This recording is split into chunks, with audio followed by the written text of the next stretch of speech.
the 15th Mayor of the City and County of Honolulu, the Honorable Rick Blangiardi.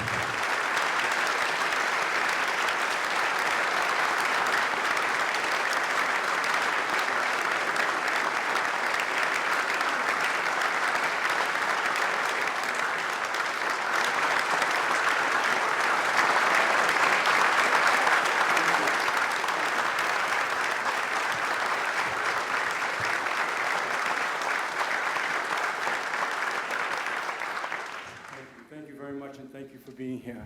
Let me just open up by saying aloha and how appreciative I am of this room tonight. But before I begin, I want to,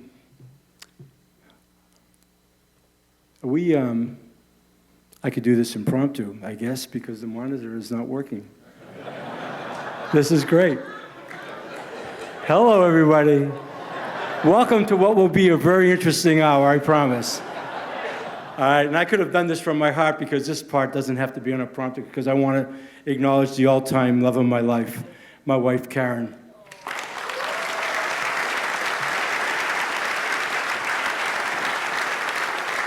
I mean, not only has she been an incredible partner for me in this challenge of a lifetime, but she's been a tremendous resource for me. It's just helped me get through some of the most difficult aspects of this job. And so for that and really much more, I truly love you, baby. Thank you very much.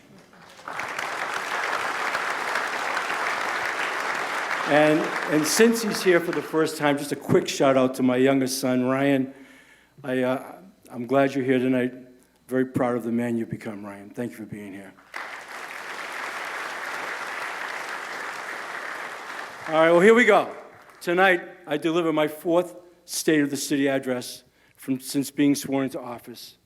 I stand before you, humbled and privileged by this great honor to serve as the 15th Mayor of the City and County of Honolulu. And I also stand before you inspired and confident in the abilities and unwavering commitment of our leadership team to tackle the tough problems and to produce unprecedented results. And each and every day, when I come to work, I am equally inspired by the nearly 10,000 men and women who make up our city and county workforce, my coworkers, who dedicate their working lives to the many challenges and needs of a most deserving public. Now, this is truly an extraordinary time to be responsible for leading our great city, because when it comes to meeting expectations, that's simply not good enough, and we know it. Consequently, we are committed to breaking through the public's perception of what is possible from local city government by creating impact like never before. We're engaged in driving and adapting to change because we are determined to earn back trust in local city government through our collective achievements. Our team has set high and ambitious expectations on ourselves to deliver on much-needed improvement in virtually all aspects of providing core services for all of our people throughout our island home. And we fully embrace the accountability that comes with that commitment. Now, last year, I stood on this stage and shared with all of you about our city's wicked problems. And I learned that more than a few of you thought that their term was simply an ode to where I grew up as a kid in Boston, that wicked problems were the sort that could only be solved by being wicked smart. But our association with the Bloomberg-Harvard City Leadership Initiative taught us otherwise, that issues like affordable housing, homelessness, public safety, and yes, the Department of Planning and Permitting are wickedly complex problems, intractable, and they require a fundamental understanding of the problem before applying a solution. So last year, we did our best to explain our approach to understanding these tough problems. This year, I want to share how we are driving execution on what we have learned. It's about what we are already doing and about the significant plans we have on a going forward basis to problem solve and deliver results in this place we all call home. Now, in that spirit, we know there is no more meaningful contribution our team can make than to ensure our island residents who love Oʻahu and call it home, that they don't have to leave because they cannot afford to stay. For more than a decade, the city has talked about building transit-oriented, affordable housing. And for more than a decade, the city has been keenly aware that focusing future development along the Skyline route, connecting our two major urban centers, would be our single greatest opportunity for transformative impact. Now, to our surprise and dismay, when we started executing on those plans and turning our vision into reality, we discovered that there were a number of regulatory barriers, and not barriers necessarily to simply creating housing, but barriers to building activated, equitable, mixed-use, affordable housing communities that people will be proud to call home. So since 2021, our administration has been singularly focused on acquiring land and properties for affordable housing, and most especially land and properties within walking and biking distance of Skyline. But under the current state law, if the city broke ground on an affordable TOD community today, we could not build one with a supermarket, so residents could buy groceries on their way home from work.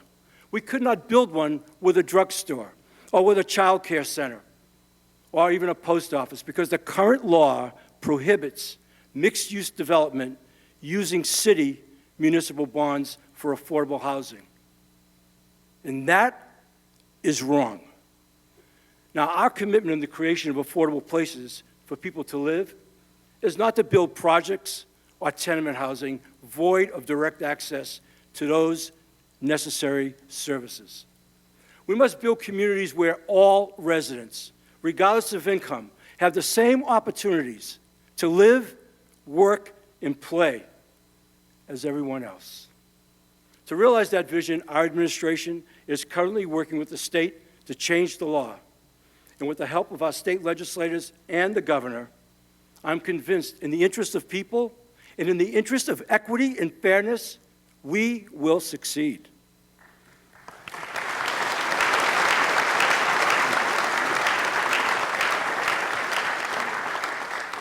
We are starting in Eveleigh. Earlier this year, we finalized the $51 million acquisition of what is now the single largest property adjacent to a current or future rail station. That has been designated for affordable housing. At nearly 4 acres, we envision Eveleigh Center as the future centerpiece of an iconic mixed-use TOD complex, home to as many as 1,500 affordable housing units. Now, as a result of our acquisition, we are working with HART to completely redesign the Eveleigh station, allowing for better pedestrian and bicycle access and increased connectivity to other forms of public transportation. And when it comes to TOD in Eveleigh, the city should be first in line to acquire property for redevelopment because we can champion infrastructure improvements that are needed to drive down the cost of development. And with acquisition plans for more properties in the area, including our recent purchase of the old First Hawaiian Bank building on King Street, we trust we are sending a clear message that when it comes to TOD, we are not developing a property, we are building a community.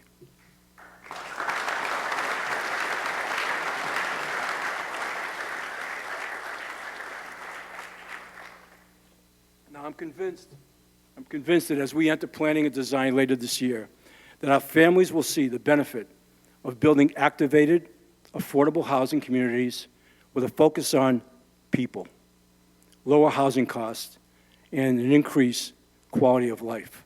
And we can get this done, and it all starts with the necessary change to current state law. You know, and I'm on record as saying that the city must take the inescapable role of being a driving force in the stimulus and creation of affordable housing. And if becoming that driving force requires changes to legislation, That is a commitment our administration has clearly made. It is also a commitment that requires leadership, vision, and bold decision-making. And over the course of the past year, we are grateful to have found those qualities in the leaders of our Office of Housing.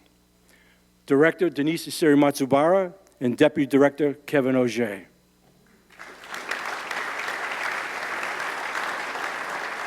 Now, last year I spoke of our need to evaluate whether the city's current organizational structure, as it relates to housing, best supported our housing goals. Tonight, on the strong recommendation of our Housing Task Force, I'm announcing my intent to merge the Office of Housing with our highly talented real estate team in the Department of Land Management to form an entirely new department, the Department of Housing and Land Management. Thank you. The synergy in merging these two operations into one will right-size the city in its important role in affordable housing, a role that has been strongly supported by the City Council. And for their vision and leadership, I'm appreciative and most grateful. Mahalo. Now our new department will comprehensively set affordable housing policy. There we will work to finance housing projects, including through the Private Activity Bond Program. They will coordinate planning, design, and development of future housing units, and they will relentlessly push regulatory and process improvements. The Department of Housing and Land Management will continue to lead our Affordable Housing Working Group, the cross-sector arena where all city departments have a role in housing that come together to coordinate, problem solve, and produce smart, disciplined results. The department will also be chiefly responsible for carrying out the mission and vision laid out in our administration's first housing plan, which set the ambitious production goal of 18,000 units by the end of the 2029 fiscal year. And our progress to date is encouraging. And our hardworking team has already committed $393 million to a total of 18 housing initiatives across the island, including land and building acquisitions, rehabilitation of affordable housing units with longer affordability, commitments and conversions of existing buildings into housing. So on going forward, our commitment is to make sure that every city council district on our island receives their fair share of our city's investment in affordable housing. That, you have my word. Now, to ensure that that happens, we realize the need to increase the number of people on our team to have the skills required to execute on our housing strategy. And we will get that done. Now, we also need to find ways to overcome the many significant regulatory barriers that stand in the way of building the affordable housing our community needs. Just last week, UHERO reported that the median sales price of a new two-bedroom condo in Hawaii is $670,000. Now, that is double what it costs in most states on the mainland. And of that, the study determined a full $387,000, or nearly 60% of the cost, comes from regulatory burden. Now, we know the building industry in Hawaii can do little to control the cost of material and equipment while the price of shipping. But we refuse to stand idly by while regulatory restrictions add to development costs so dramatically that projects capable of adding hundreds of housing units die before ever breaking ground. Now, I've said from day one that we want to be more of a facilitator than a regulator. And local government has the most direct impact over housing production through land use, our own regulations, and housing policies. Our new Department of Housing and Land Management will review regulations, rules, ordinances, and statutes to evaluate what works as well as what needs to change to achieve our housing goals. And we will continue to work closely with our colleagues at the City Council and in the state, and we will do it effectively.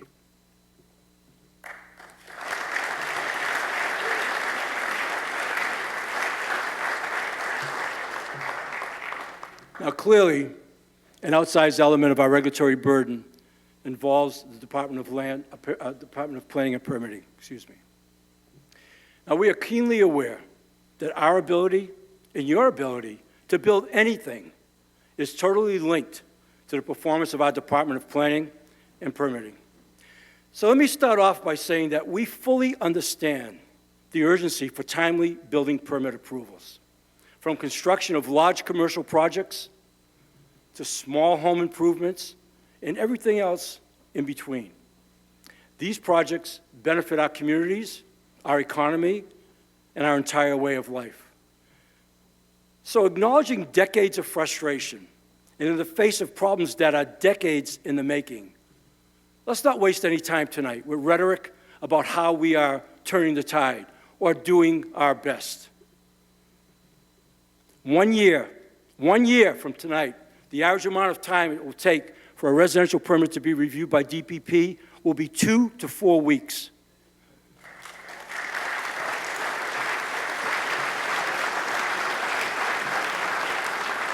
And in the year following that milestone, commercial permit applications will be reviewed by DPP in 6 months or less. Now here's how that's going to happen.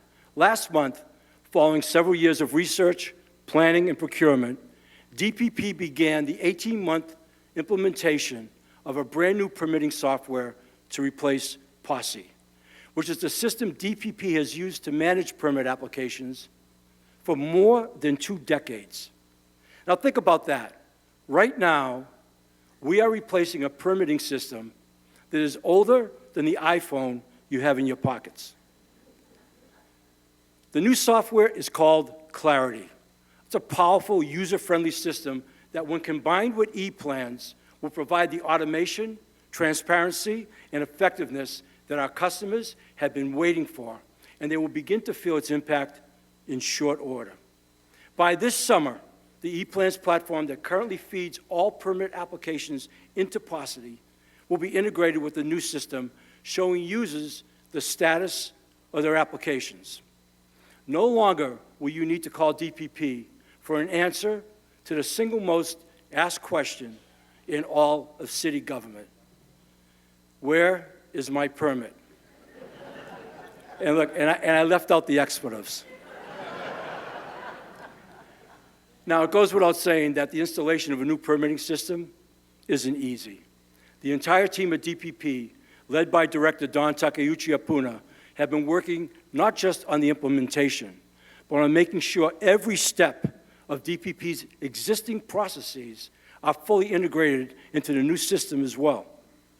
Now, a year ago, I stood here and explained how DPP was using AI, artificial intelligence, to pre-screen applications, and that the average pre-screen wait time had gone from an average of 5 months to an average of 5 weeks. Today, it takes 3 days, and the backlog has been completely eliminated.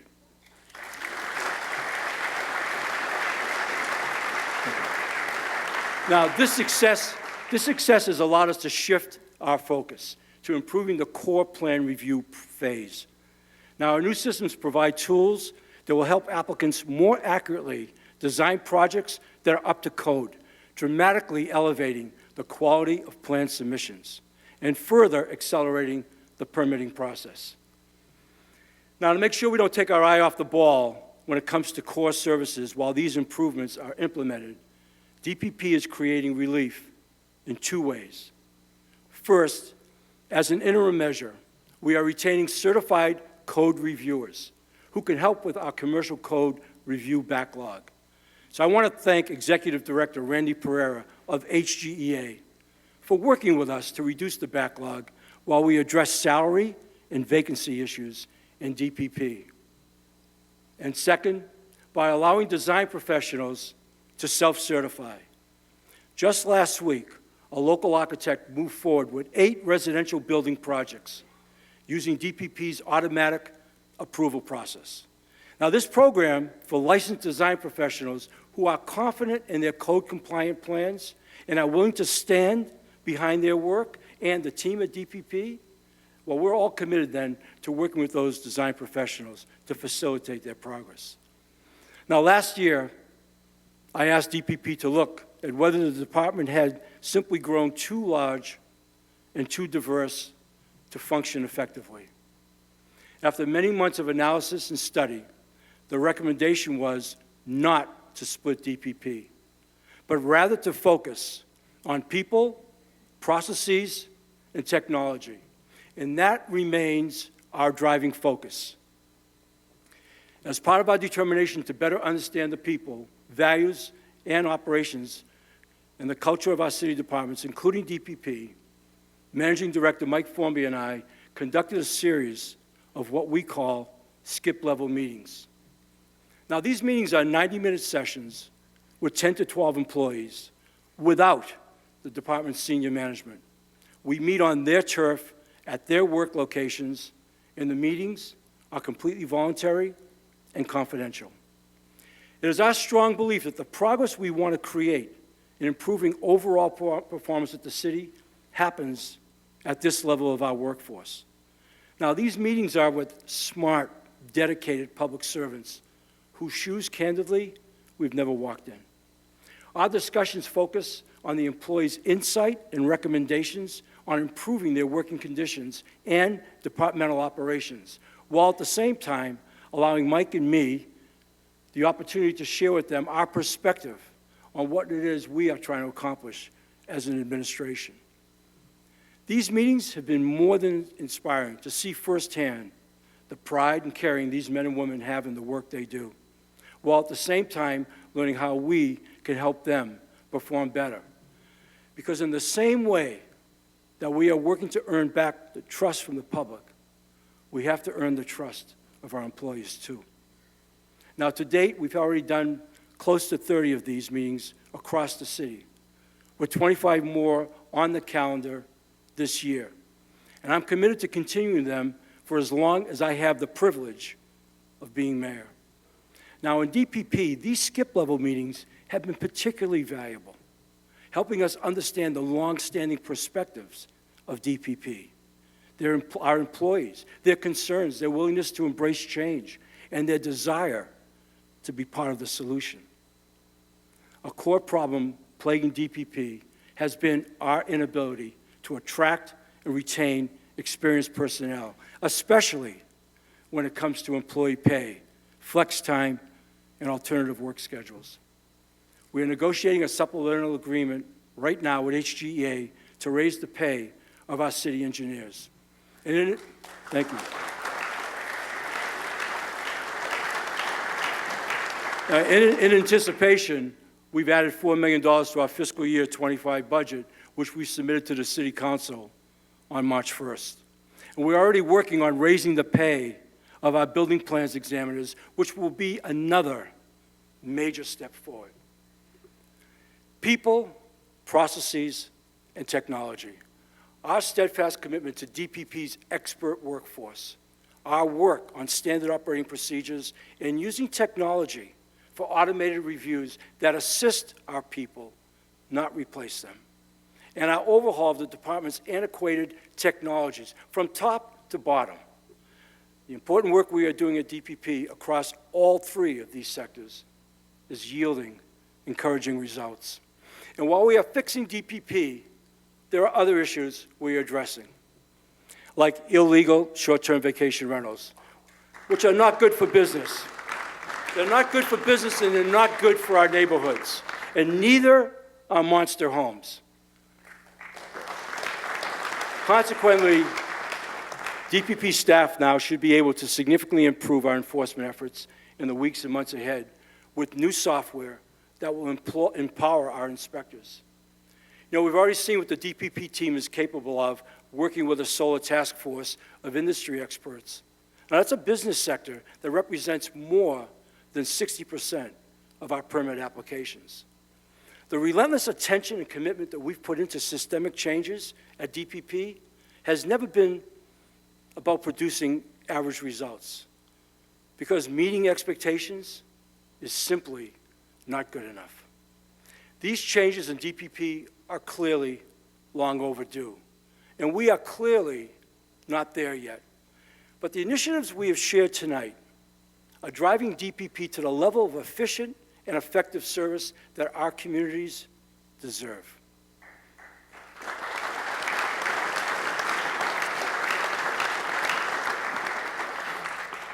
I want to shift gears and talk about homelessness, a problem that knows no border between federal, state, and county government.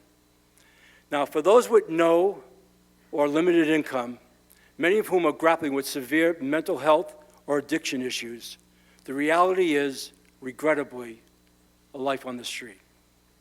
Now, though we believe strongly that our numbers on Oʻahu present a scalable opportunity for meaningful progress, there is no denying the fact that on a per capita basis, Hawaii is among the top 5 states in the country experiencing chronic homelessness. Now, coming into office, we knew from the outset that we needed to develop a new and different strategy to create the kind of powerful impact we believed was possible. But we also knew we could not do it alone. The harsh reality was we simply lacked the resources, especially skilled healthcare workers who are absolutely critical to adequately addressing this humanitarian crisis. To that end, we are encouraged by Governor Green's $30 million tuition loan repayment program for healthcare professionals. And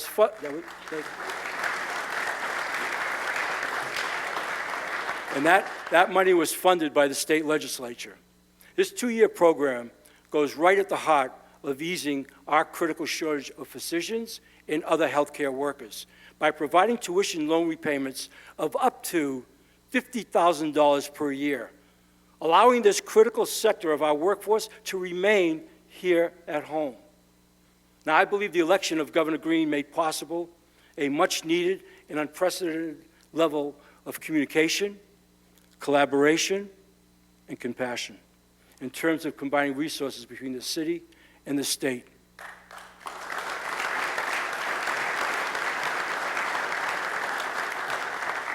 His leadership at this crucial moment in time and hands-on approach in leading our important efforts statewide is already making a big difference.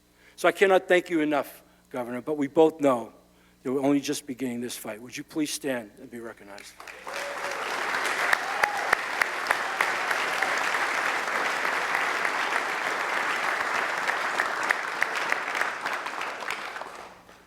Now, we're also truly blessed tonight to have some truly extraordinary leaders in the field of providing services to the homeless with tonight. So I will just introduce them because I want to be able to do that. And stay in your seats. These are people who make a difference each and every day, leading their respective organizations and helping so many people in need. And I personally am humbled and inspired by their tireless work, their passion, and their commitment to addressing such incredibly difficult challenges in service of others. So I'd like to recognize Laura E. Thielen, Executive Director of Partners in Care, Rob Van Tassel, President and CEO of Catholic Charities. I don't believe he's in the audience, but Kuia Lewis, CEO of the Council for Native Hawaiian Advancement. But I see Dr. Greg Payton there, CEO of Mental Health Kukua. And even though she is traveling and unable to be here tonight, most certainly Connie Mitchell, the Executive Director of the Institute of Human Services. All of these people are truly exceptional people, and they're key strategic partners for us on going forward. So thank you for being here tonight. You know, it's going to take an unprecedented effort and a collaborative effort to identify and adapt facilities where we can house and shelter people, to keep them off the streets. So for us, that requires a combination of strategic acquisitions, as well as the rehabilitation of properties already owned by the city that can be adapted for permanent supportive housing. Now, we know that the redevelopment of Iwilei Center into the iconic transit-oriented community I talked about earlier will take years of planning and design. So in the interim, we've begun repurposing that facility into a triage center with at least 100 beds. Now, with medical and homeless service providers incorporated into that building, we will have the capacity to effectively treat and place hundreds of people into housing on a yearly basis. And just across the street from that facility, we entered into a partnership with the state last week to operate a behavioral crisis hub, the first ever in Hawaii, to treat those afflicted with serious mental illness. Now, since its inception in 2019, under Mayor Caldwell, city programs like Honu have provided assistance to more than 3,600 unsheltered individuals, with nearly 2,000 of them being navigated to more permanent living arrangements. And from Waikiki to Wahiawa, from Hauula to Iwilei, we are opening new homeless service shelters that will provide life-changing assistance.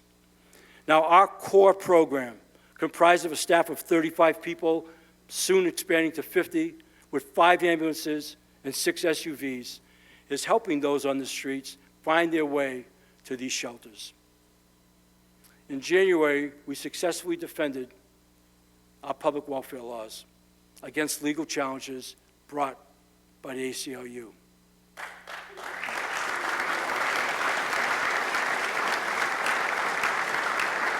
Because we believe the general public has a right to expect their government will keep public places, including sidewalks, clean, safe, and accessible. And I've said repeatedly that homelessness is not a crime, and these laws do not criminalize homelessness. So our city will continue to fight any challenges to our ability to enforce the laws we have on the books. Now, in acknowledging what we have accomplished thus far to address our homeless crisis, we cannot ignore an incredible achievement that has been somewhat overlooked. To date, the city's rental and utility relief program has helped more than 21,000 local families who were at risk of eviction. These are our neighbors who were not forced into homelessness because the program helped them afford their rent and utility payments.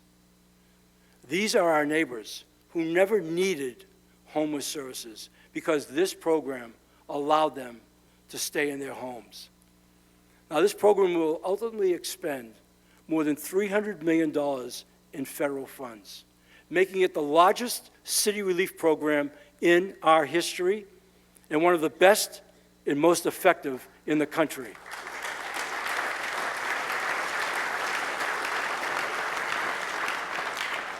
For their work in distributing these funds, we owe our Office of Economic Revitalization, as well as Catholic Charities Hawaii and the Council for Native Hawaiian Advancement, a profound and serious debt of gratitude for their tireless efforts and excellent execution. Thank you, Rob.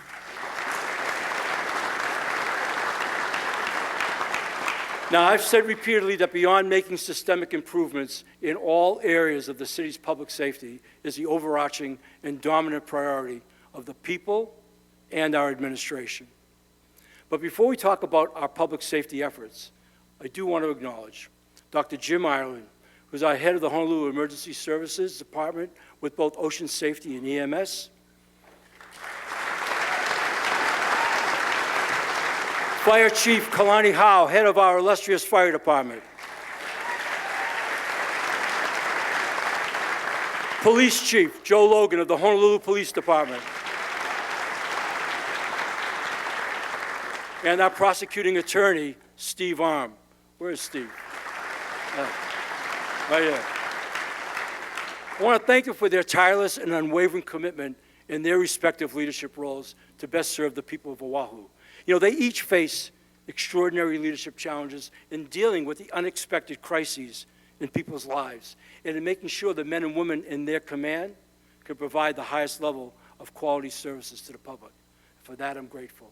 Now, regrettably today, we live in a time and world marked by real fear and uncertainty.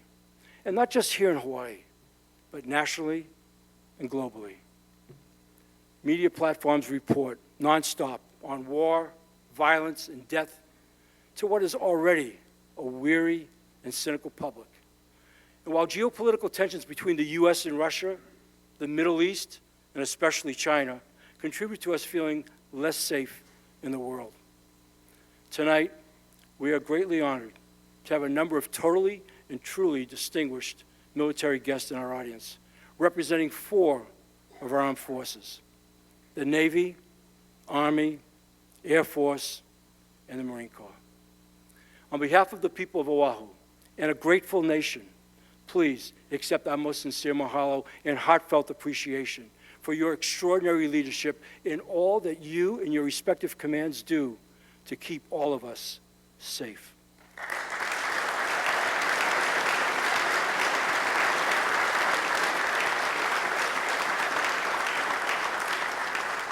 And what I've had the benefit of experiencing on a personal level, I want to thank our military leaders for their commitment to working with us on land initiatives in Kalaeloa, on our search for city's new landfill site, and on meeting the incredible and many challenges of cleaning up Red Hill. Mahalo.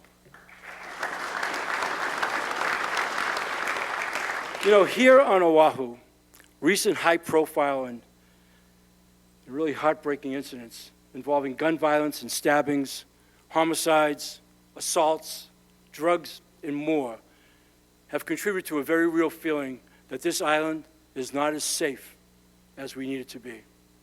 Now, I'm standing here tonight to acknowledge that these are tough issues and legitimate concerns, but also to reiterate in the strongest possible terms my commitment to you and our administration's commitment to our police department. Chief Logan and his senior leadership team have long identified HPD's shortage of sworn officers as the department's single most pressing issue. So tonight, I'm announcing my commitment to funding HPD's most aggressive recruiting initiative since we've been in office. Starting next month, with the 213th recruit class, the Honolulu Police Department will offer $25,000 in recruitment bonuses to the courageous men and women who join the department, stay on the force for 3 years, and help keep the people of our island safe.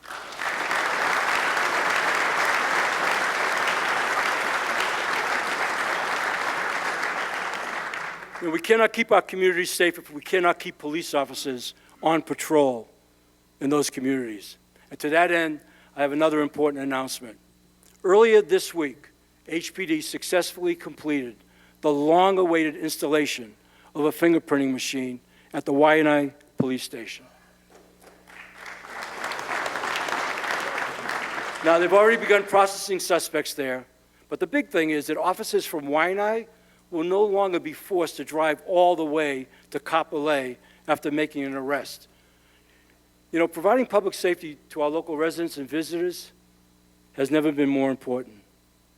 But in many ways, the responsibility of ensuring that sense of safety has never been more difficult or more dangerous. And we saw both dynamics at play on January 1st, when the day-long pursuit of a suspect who chased and shot his girlfriend on the freeway ended in Manoa. Officer Keikoa Flores and Officer Kalani Fatisimanu both risked their lives in the pursuit of justice that day, suffering gunshot wounds as the suspect recklessly opened fire. Officer Flores and Officer Fatisimanu are both with us tonight. Would you please stand and be recognized?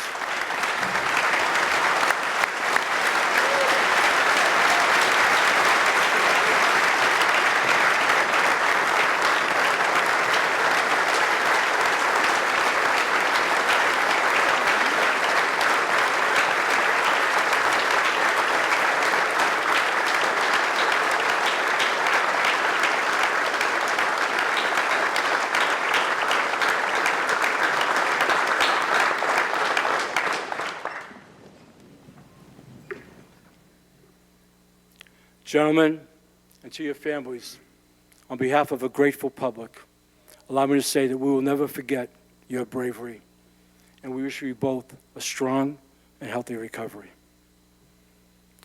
Now, the bravery, selflessness, and dedication of our first responders, their willingness to put their lives on the line, humbles me every day.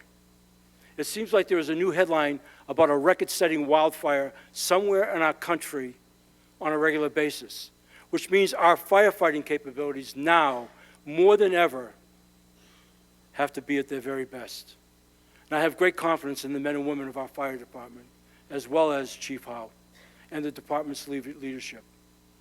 When duty calls, as it did in the mountains above Mililani for more than 40 days late last year, we counted on HFD not just to keep us safe, but to take on the coordination of much appreciated and much needed state and military resources that were deployed for that challenge. And this year, we look forward to the arrival of the department's first twin-engine rescue and firefighting helicopter and the positive contribution that will have on our operational readiness. You know, we've also worked hard to improve our capabilities with the Emergency Medical Services Department as well. Today, staffing at EMS, our paramedics and EMTs, is the best it has been in 20 years, with another 48 recruits slated for the EMT Academy class in July. You know, earlier this year, we officially opened our 4th EMS supervisory district, which covers Aiea to Kahuku, to better manage the volume of the 911 calls that come from that area. And just this month, a new ambulance station based in Kalihi was put into service to assist with peak hour calls. And a second, which will ultimately service our growing Kaka'ako community, is set to open this summer. Now, our ocean safety operation has made similar strides, expanding coverage to more of Oʻahu shorelines for longer periods of time each and every day. The implementation of our lifeguards' dawn to dusk working hours is now complete island-wide. And last August, we put a new lifeguard tower into service on the Waianae coast at Kahi Point Beach Park, the first new beach location to be serviced by Ocean Safety in more than a decade.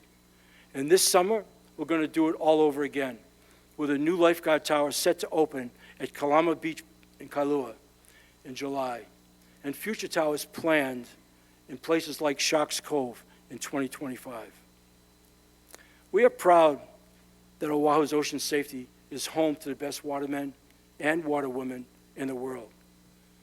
But earlier tonight, I made it very clear that if organizational structure was standing in the way of us fully realizing our capabilities in any area, that we would take action. At last year's State of the City, I called on Dr. Jim Island to convene a task force to determine if for our lifeguards that was the case. And just last week, the task force reported back unanimously that they believed ocean safety and EMS would better serve the public as separate departments. Now, we are prepared to act on that recommendation. And today, I am announcing my commitment to a standalone Honolulu Ocean Safety Department.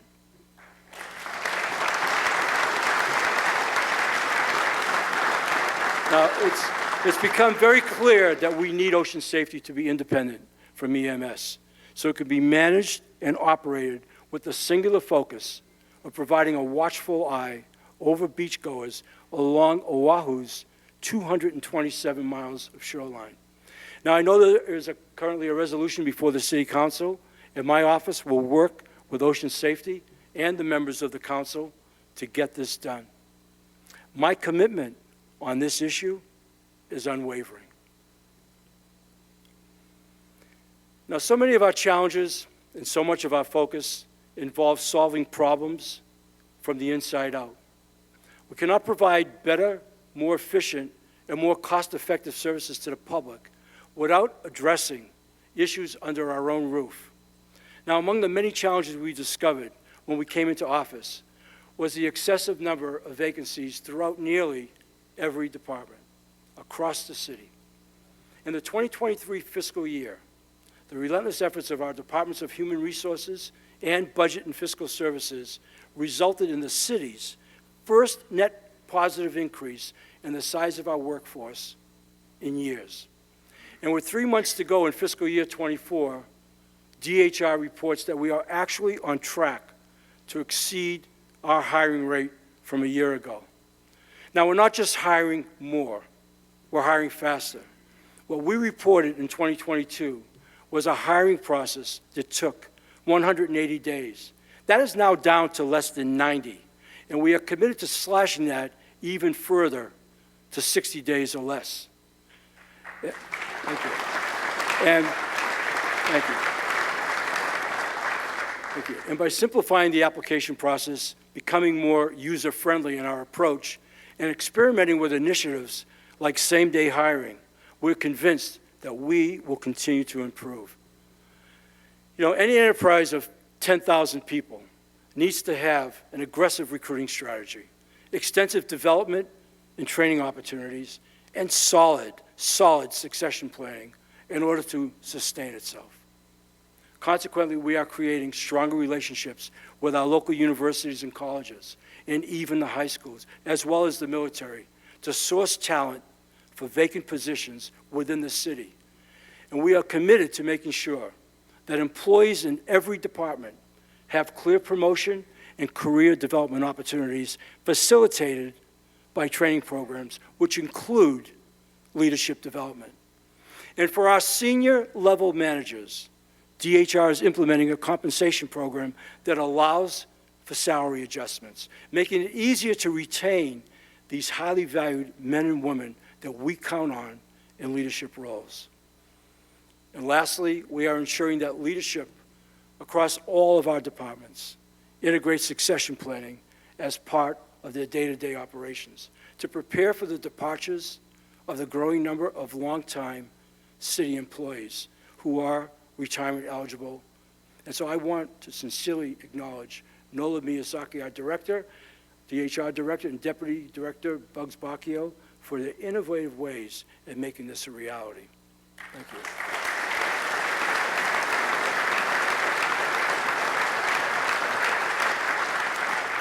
Now, additionally, we are proud that all of our hiring efforts have been framed with a commitment to creating a workforce where diversity, equity, inclusion, and belonging are integral to our culture in each and every department, agency, and unit across the city.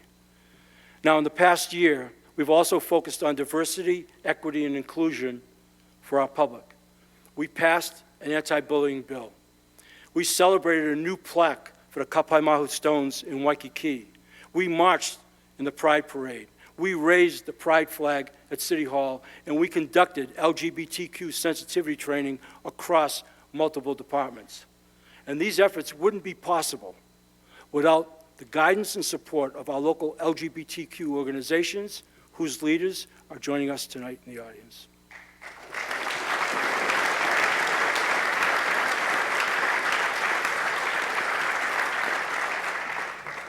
Last spring, we embarked on what I called a journey of learning, visiting 11 neighborhoods across the island in our series of town hall meetings. And starting next week in Kapolei, our entire cabinet team will pick up where we left off, with 11 more town halls between now and early summer. And on that journey of learning, of all the many topics and issues that were brought to our attention, the frequency and consistency in which our city parks came up was eye-opening. Our residents deserve safe, well-maintained places where they can take their families to play. And we take great pride in listening to the wants and needs of our communities, and more importantly, taking action. And as a direct result of our feedback from our town hall meeting in Laie, we released $1.5 million in funding to begin designing the long-promised swimming pool and recreation center at Kahuku District Park. Thank you. For too long, our championship caliber aquatic programs at Kahuku and world-class swimmers and surfers on our North Shore and along the Windward Coast have succeeded in spite of the fact that there is no public swimming pool between Kaneohe and Wailua. Now, we're already working with the community in Kahuku to build the facility they want and to build it the way they want it. Now, given that commitment to equity, we also want to recognize that historically, our city parks on the Waianae Coast and in Ewa Beach have not received the same level of maintenance as parks in other communities. To that end, this year, we are creating new roving park maintenance crews to better service the Waianae Coast and Ever Beach communities. With 18 maintenance crews, thank you. With 18 maintenance crews, work trucks, and refuse containers, these teams will work when the parks are the busiest, including weekends and holidays, and will start later in the day and work later into the evening. So lastly, I'm proud to announce that our Parks Department has also reopened the public swimming pools in Waipahu and Pearl City that had both been closed for more than 5 years. In addition, we also repurposed underutilized tennis courts at Kehi Lagoon to create 12 dedicated pickleball courts. I know that's not enough. I know it's not enough. It felt anemic saying that, but it's a good place. I also want to thank our Parks leadership, Director Laura Thielen and Deputy Director Kehau Pu'u, for their focus on equity and innovation.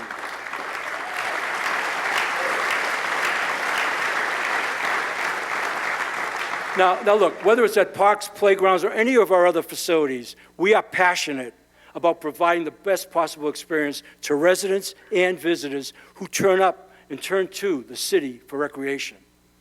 Now, our incredible Honolulu Zoo is a shining example. Just yesterday, after a month-long race against the very best of the best across the United States, USA Today named our Honolulu Zoo as the 4th best zoo in the country, the entire country.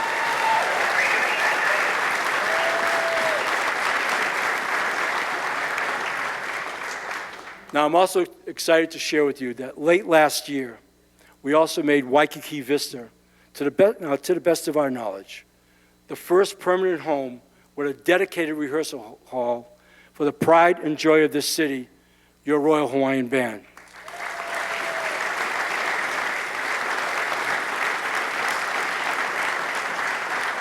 Now, for his efforts in making that dream come true, I would like to recognize the person with quite possibly the highest approval rating of anyone in the city, and this includes you, Governor, okay? Our esteemed bandmaster, Mr. Clark Bright.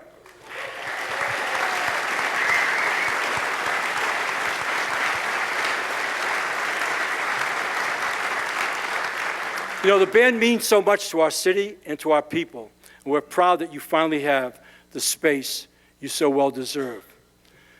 So as we close tonight, I sincerely want to thank all of our distinguished guests for being here, especially my fellow mayors, Rick Bisson and Mitch Roth.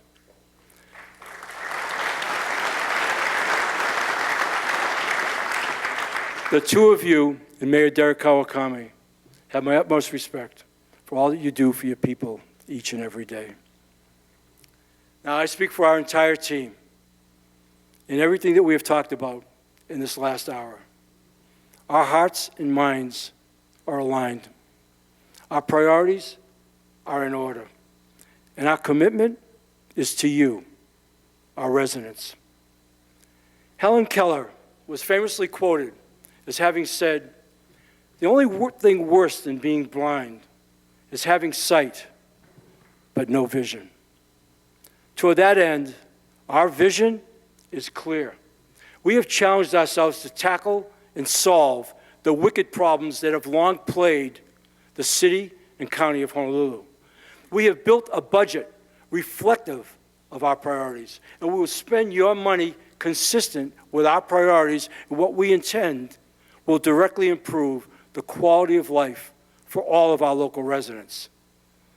You know, I've been involved in team sports and leadership positions for all of my life. Consequently, I have a profound appreciation for what good people can do when they come together with a shared vision and a common purpose, especially when it is for the greater good. Now, all that has been said here tonight for most of this past hour has been precisely the result of good people working together to solve tough problems for the good of our community. And our success to date simply would not have happened without the dedication, hard work, and commitment of our entire cabinet leadership team. To them, I am incredibly grateful and appreciative for their willingness to commit themselves to the daunting task of public service to the people of Oʻahu. Would all of our directors and deputy directors please rise for a well-deserved round of applause?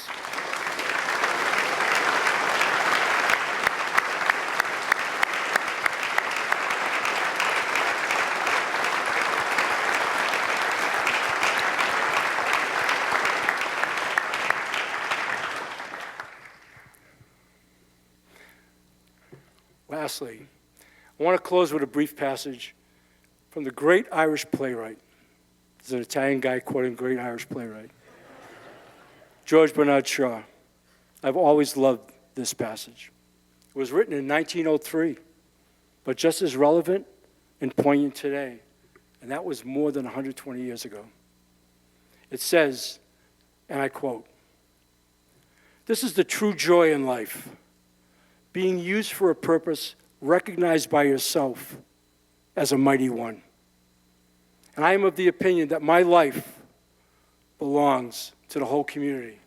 And as long as I live, it is my privilege to do for it what I can. I want to be thoroughly used up when I die. For the harder I work, the more I live. Life is no brief candle to me. It is sort of a splendid torch which I have got hold of for the moment.